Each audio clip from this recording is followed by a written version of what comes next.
Taon-taon, alam natin na pabalik-balik ang bagyo, ang baha, ang lindol, ang pagsabog ng bulkan, ang landslide. Ano pa bang nangyayari sa atin?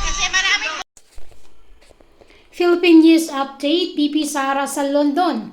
Habang lubog umano sa baha ang Davao City, ay nasa ibang bansang magkapatid na Duterte, si Mayor Basti Duterte na namataan sa Spain at ngayon si Vice President Sara Duterte sa London. Mainit na tinanggap ng mga taga-suporta si Duterte sa isang pagtitipon sa London. Nagbigay din ng speech ang Vice Presidente tungkol sa mga problemang kinakaharap ngayon ng bansa. Ang pabalik-balik umano na bagyo sa Pilipinas at ibang mga kalamidad na hanggang ngayon ay hindi nasusolusyonan. Ang droga na mas lalong lumalala na umaabot sa patayan at ang pamahalaan na kinukulong ang mga di umaayon sa administrasyon. Narito panoorin natin ang buong detalye. May kapangyarihan at yung kanilang pagiging makasarili ang naging tama. At lahat tayo naging mali. Kulong kayong lahat.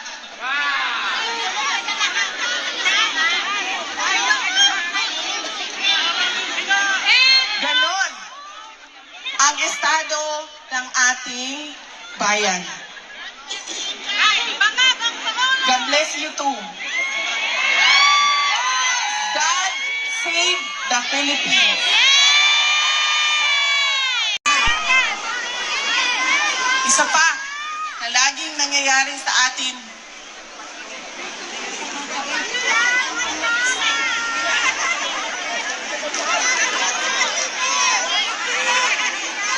taon-taon, alam natin na pabalik-balik ang bagyo, ang baha, ang lindol, ang pagsabog ng bulkan, ang landslide. Ano pa bang nangyayari sa atin? Kasi maraming buhaya! Lindol. Nakawan! Natural, ma'am. Hindi man-made disaster. Natural muna tayo. Natural. Taon-taon alam natin na nangyayari ang mga natural disasters. Pero bakit taon-taon laging nagugulat ang Pilipino sa pagbaha, sa pagbagyo, sa lindol? At hindi lang yan.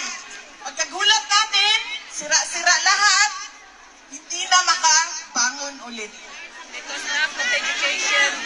Kung maalala ninyo, nagkaroon ng malaking lindol sa Cebu noong mga ilang buwan na ang nakaraan.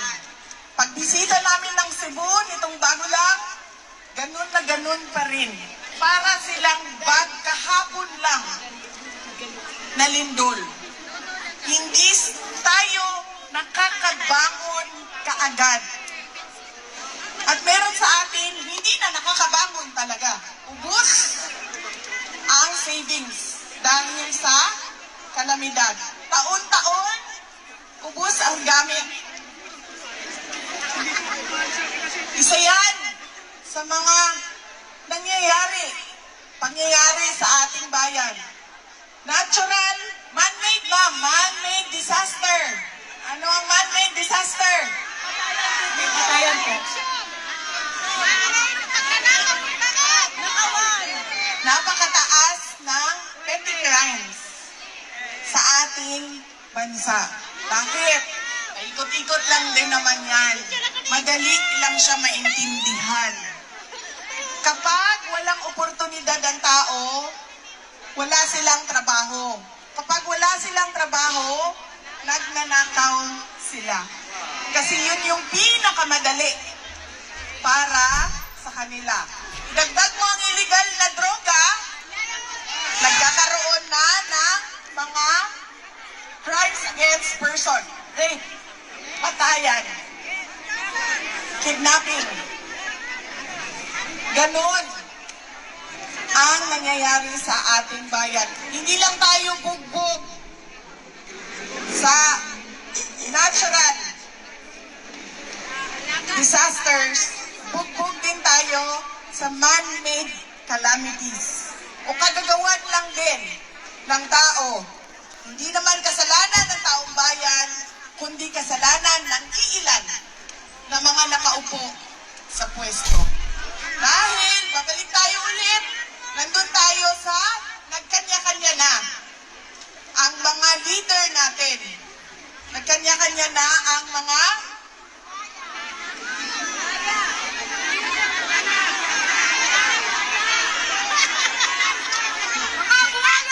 Philippine crocodiles. Alam nyo, marami sa kanila, at alam niyo yan, marami sa kanila ang mga may bahay sa iba't ibang bansa. May bahay.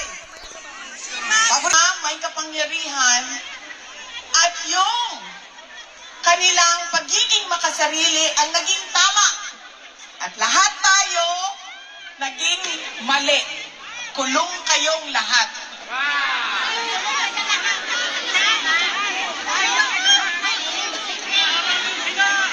Ganon ang estado ng ating bayan.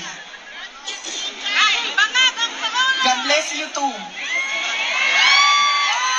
God save the Philippines.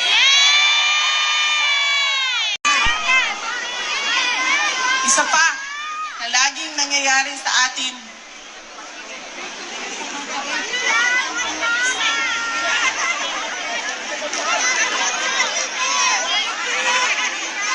taon-taon, alam natin na pabalik-balik ang bagyo, ang baha, ang lindol, ang pagsabog ng bulkan, ang landslide. Ano pa bang nangyayari sa atin? Kasi maraming buhaya! Lindol. Nakawan! Natural, ma'am. Hindi man-made disaster. Natural muna tayo. Natural. Taon-taon alam natin na nangyayari ang mga natural disasters. Pero bakit taon-taon laging nagugulat ang Pilipino sa pagbaha, sa pagbagyo, sa lindol? At hindi lang yan. Pagkagulat natin, sira-sira lahat, hindi na makabangon ulit. Kung maalala ninyo, nagkaroon ng malaking lindol sa Cebu noong mga ilang buwan na ang nakaraan. Pagbisita namin ng Cebu nitong bago lang, ganun na ganun pa rin. Para silang bag kahapon lang na lindol. Hindi tayo nakakabangon kaagad. At meron sa atin, hindi na nakakabangon talaga. Ubus ang savings dahil sa kalamidad. Taon-taon, ubus ang gamit. Isa yan sa mga pangyayari sa ating bayan. Natural, man-made ba? Man-made disaster. Ano ang man-made disaster? May patayan po. Napakataas ng petty crimes sa ating bansa. Bakit? Paikot-ikot lang din naman yan. Madali lang siya maintindihan. Kapag walang oportunidad ang tao, wala silang trabaho. Kapag wala silang trabaho, nagnanakaw sila. Kasi yun yung pinakamadali para sa kanila. Dagdag mo ang illegal na droga, nagkakaroon na ng mga crimes against person. Rape, patayan, kidnapping. Ganon ang nangyayari sa ating bayan. Hindi lang tayo bugbog sa natural disasters, bugbog din tayo sa man-made calamities o kagagawan lang din ng tao. Hindi naman kasalanan ng taong bayan, kundi kasalanan ng iilan na mga nakaupo sa pwesto. babalik tayo ulit. Nandun tayo sa nagkanya-kanya na. Ang mga leader natin. Nagkanya-kanya na ang mga